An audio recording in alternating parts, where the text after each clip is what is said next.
Bismillahirrahmanirrahim. Assalamualaikum warahmatullahi wabarakatuh. Alhamdulillah, salatu wassalamu ala rasulillah wa ala alihi wa sahbihi wa mawala la hawla wa la quwwata illa billah. Kita bersyukur kepada Allah Subhanahu wa taala. Sore malam hari ini kita bisa mencicipi kembali bulan Ramadan. Tidak semua orang malam ini bisa bersolat bersama kita.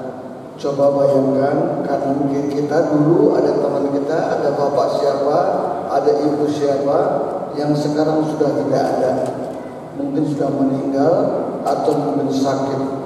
Dan alhamdulillah kita sudah dalam keadaan sehat, bisa melaksanakan sholat tarawih.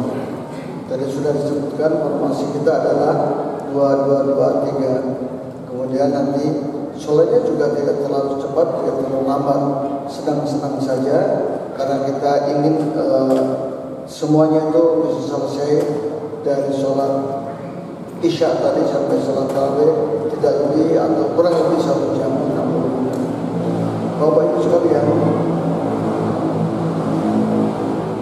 ini adalah surat edaran Menteri Agama RI nomor 3 tahun 2001 yang di dalamnya berisi hal-hal yang berhubungan dengan pelaksanaan sholat tarawih, pelaksanaan ibadah pada bulan Ramadan. Tarawih di kita hanya kapasitasnya 50% saja, 50% saja. Jadi karena itulah kita daftar yang ingin sholat di dalam sini ya. Jadi yang berhak utama untuk sholat sini adalah yang punya kartu. Dan kartu itu dibawa tiap akan masuk tarawih. Tidak boleh dipinjamkan, sebaiknya gitu, karena dilihat di catatan siapa Ali, oh ada Ali, siapa Umar, oh ada Umar, silakan masuk gitu ya. Nanti kalau sudah penuh sini baru yang lainnya. Tadi juga karena ini masih ada kosong, anak-anak boleh di sampingnya.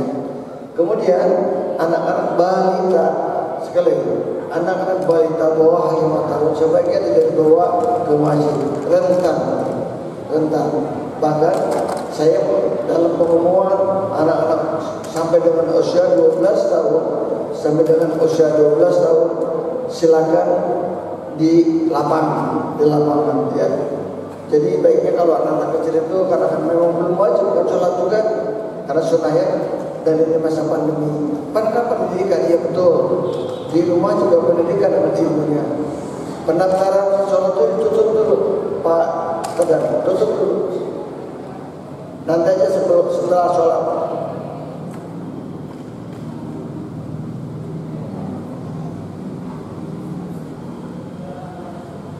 Tutup dulu. Nanti setelah sholat dibuka lagi. Nggak rapi itu. Jadi Bapak Ibu sekalian, tetap tadi sudah disampaikan, Anda harus memakai masker, menjaga jarak, mencuci tangan, tidak berkerumun. Karena itu nanti habis tarawih, kemudian nanti burra, setelah witir ada doa dan niat, dan setelah itu silakan keluar, ya pulang masing-masing. Ngajinya di rumah aja. Karena semakin lama di sini semakin rentan, ya. Masih dari kamu sudah diakui yang menerapkan prokes yang terbaik di Bandung Utara ini. Mereka prokes yang terbaik. Lihat saja, semua kita ditata rapi, semua yang masuk ini sampai didaftar, nggak ada yang lain yang didaftar seperti ini ya. Kemudian kegiatan itu, Bapak Ibu ada juga nanti kegiatan itikaf. Itikaf itu hanya kan bolehnya dari tanggal 1 sampai dengan 30 atau 10 malam terakhir. Nah kita karena masih pandemi ini kita akan pilih malam 21, 23, 25, 27, 29, 5 malam saja. Maka dimulainya pada kira-kira jam sholat dimulai jam 2:30 sampai menjelang sahur. Itikafnya boleh Bapak Ibu mulai pada isya. Pada isya sudah sholat tarawih langsung juga boleh.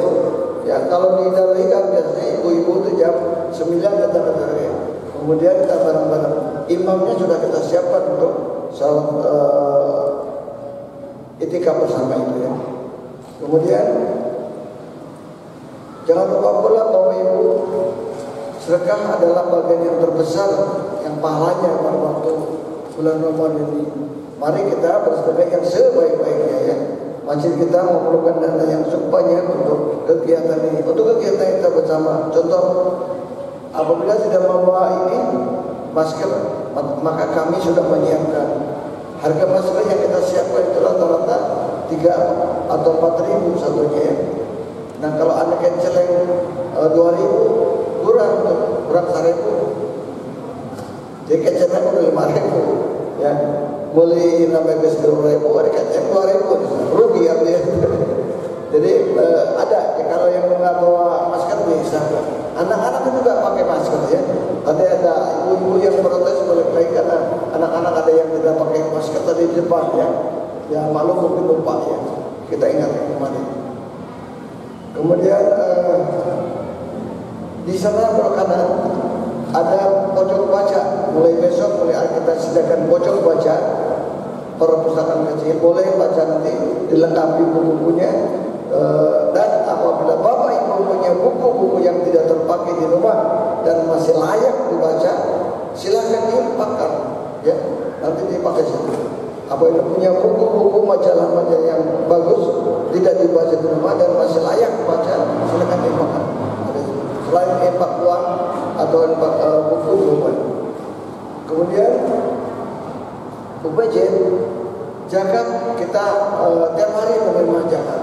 Tiap hari menerima infak, dan untuk zakat fitrah kita biasanya seminggu setelah ini nanti akan ada piket di depannya penerimaan zakat fitrah. Kemudian kajian-kajian kita tetap ada, kajian pada timur gula subuh tetap ada, dan pada hari Minggu gula subuh tetap membahas kitab-kitab yang sudah ditentukan. Itu saya tidak bisa menyampaikan karena harus membacakan khutbah Rasulullah SAW menjelang Ramadan. Bismillahirrahmanirrahim. Alhamdulillahirabbil alamin. Assalatu wassalamu ala asyrofil anbiya'i wal mursalin wa ala alihi wa sahbihi ajmain. Allahumma shalli wa sallim ala sayyidina Muhammadin wa ala alihi wa sahbihi ajmain. Ayyuhal hadirin, ittaqullaha haqqa tuqatih wa la tamutunna illa wa antum muslimun. Wahai manusia, sungguh telah datang kepada kalian bulan Allah yang membawa berkah, rahmat dan maghfirah. Bulan yang paling mulia di sisi Allah. Hari-harinya adalah hari-hari yang paling utama. Malam-malam di bulan Ramadan adalah malam-malam yang paling utama. Jam demi jamnya adalah jam yang paling utama. Inilah bulan yang ketika engkau diundang menjadi tamu Allah dan dimuliakan olehnya. Pada bulan ini napasmu menjadi tasbih, tidurmu menjadi ibadah, amal-amalmu diterima, dan doa-doa diijabah. Bermohonlah kepada Allah Rabbmu dengan hati yang tulus dan hati yang suci, agar Allah membimbingmu untuk melakukan saum dan membaca kitabnya. Sungguh celaka orang-orang yang tidak mendapatkan ampunan Allah pada bulan yang agung ini. Kenanglah rasa lapar dan hausmu sebagaimana kelaparan dan kehausan pada hari kiamat. Bersedekahkanlah kepada kaum fuqara dan masakin. Muliakanlah orang tuamu. Sayangilah yang muda. Sambungkanlah tali persaudaraan. Jaga lidahmu. Tahan pandangan dari apa yang tidak halal kamu memandangnya. Dan tahan pula pendengaranmu dari apa yang tidak halal kamu mendengarnya. Kasihilah anak-anak yatim. Niscaya anak-anak yatim akan dikasihani manusia. Bertaubatlah kepada Allah dari dosa-dosamu. Angkatlah tangan-tanganmu untuk berdoa di waktu salatmu. Karena saat itulah saat yang paling utama ketika Allah Azza wa Jalla memandang hamba-hambanya. Dia menyambut ketika mereka memanggilnya, dan dia mengabulkan doa-doa ketika mereka bermunajat kepadanya. Wahai manusia, sesungguhnya diri kalian tergadai karena amal-amal kalian, maka bebaskanlah dengan istighfar.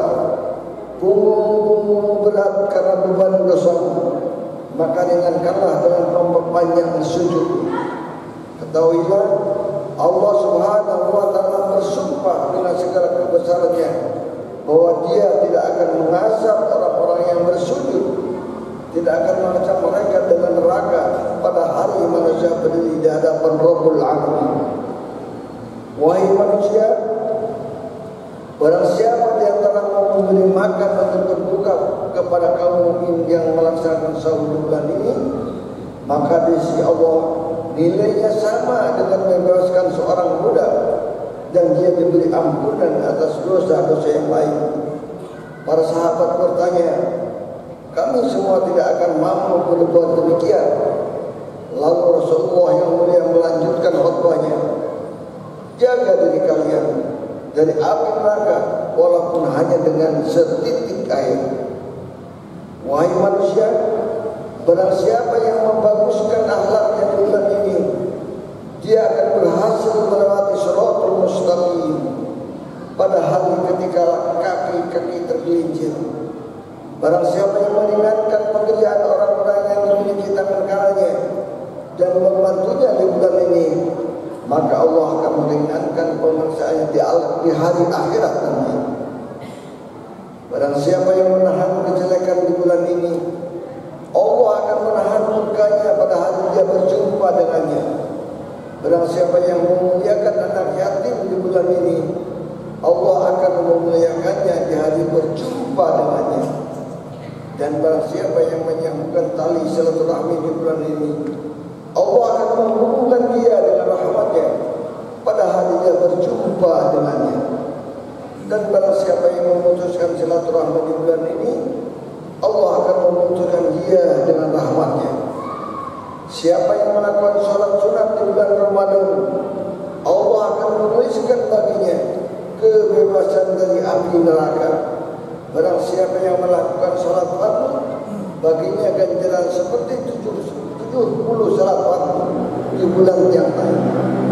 Barang siapa memperbanyak sholawat kepada di bulan ini, kata Nabi, Allah akan memberikan timbangannya pada hari ketika timbangan dia diingat. Barang siapa di bulan ini membaca satu ayat Al-Quran, ganjarannya sama dengan menghatamkan Al-Quran pada bulan-bulan yang lain. Wahai manusia, sesungguhnya pintu-pintu surga dibukakan bagimu, maka mintalah kepada Tuhanmu agar tidak akan pernah menutupkannya kembali. Pintu-pintu neraka tertutup pada, maka mohonlah kepada Tuhanmu agar tidak akan pernah dibukakan kepadamu. Setan-setan terbelenggu, maka mintalah kepada Tuhanmu agar mereka tidak pernah lagi menguasaimu. Lalu Amirul Mukminin Ali bin Abi Thalib berdiri dan berkata, ya Rasulullah, amal apa yang paling utama di bulan ini? Rasul yang mulia menjawab, ya Abul Hasan, amal yang utama di bulan ini adalah menjaga diri dari yang diharamkan Allah Subhanahu wa taala. Barang siapa mendekatkan diri kepada Allah dengan suatu pekerjaan kebajikan di dalamnya, samalah dia dengan orang yang menunaikan suatu fardu di dalam bulan yang lain. Ramadan adalah bulan sabar, sedangkan sabar itu adalah pahala surganya. Sedangkan sabar itu adalah pahalanya surga. Ramadan itu adalah bulan memberi pertolongan, syahrul puasa, dan bulan Allah memberikan rezeki kepada mukmin di dalamnya. Barang siapa memberikan makanan berbuka seorang yang berpuasa, adalah yang memberikan itu merupakan pengampunan bagi dosanya dan kemerdekaan dirinya dari neraka. Orang yang memberi makanan itu memperoleh pahala seperti orang yang berpuasa tanpa sedikit pun berkurang. Para sahabat berkata, ya Rasulullah, tidak semua kami memiliki makanan berbuka puasa untuk orang yang berpuasa.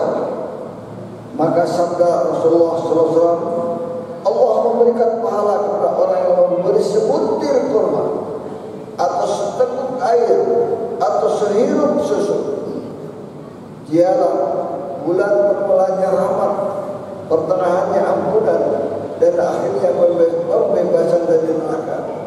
Barang siapa meringankan beban budak sahaya, termasuk di sini para pembantu rumah tangga, niscaya Allah mengampuni dosanya dan memerdekakan dari neraka. Oleh karena itu banyakkanlah yang 4 perkara di bulan Ramadan. 2 perkara untuk mendatangkan keridhaan Tuhanmu, dan 2 perkara lagi kamu sangat menghajatinya. 2 perkara yang pertama ialah mengakui sesungguhnya bahwa tidak ada Tuhan selain Allah dan memohon ampun kepadanya. 2 perkara yang kamu memerlukannya ialah mohon surga dan perlindungan dari neraka.